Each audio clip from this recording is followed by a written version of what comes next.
नमस्कार दोस्तों, मेरे किचन में आपका स्वागत है। आज मैं आप लोगों को मूंगफली के दाने की चटनी बनाने बताने जा रही हूँ। इसके लिए हम यहाँ पर सामग्री को इकट्ठा कर लिए हैं।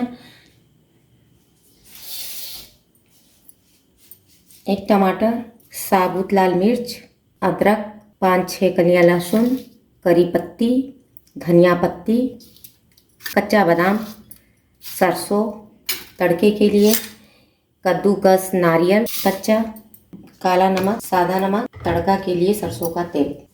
सबसे पहले हम यहाँ पे गैस जलाएंगे। उसके बाद कढ़ाई गर्म करेंगे। बादाम को अच्छी तरह से हम भून लेंगे। अब आप देख सकते हैं कि हमारा बादाम यहाँ पर भूनकर बिल्कुल तैयार हो चुका है। अब इसका हम छिलका उतारेंगे। आप देख सकते हैं कि मूंगफली के दाने का छिलका बिल्कुल ही साफ़ हो चुका है। अब यहाँ पर हम गैस जलाएंगे। गैस जला के हल्का सा हम टमाटर भूनेंगे। अब आप देख सकते हैं कि यहाँ पे हमारा टमाटर बिल्कुल ही भूनकर तैयार हो चुका है।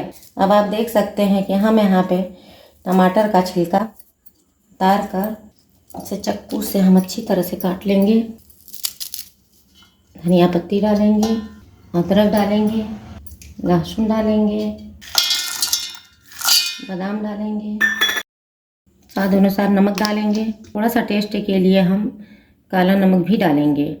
थोड़ा सा पानी डालेंगे। उसके बाद अब हम इसको पीसेंगे। अब आप देख सकते हैं कि यह हमारी मूंगफली की चटनी बनकर बिल्कुल ही तैयार हो चुका है। अब यहाँ पे हम तड़का लगाने जा रहे हैं। करी पत्ती, राई, सरसों का तेल, लाल मिर्च सब डालकर 2 चम्मच तेल में तड़का लगाएं। फिर इडली के साथ सर्व करें।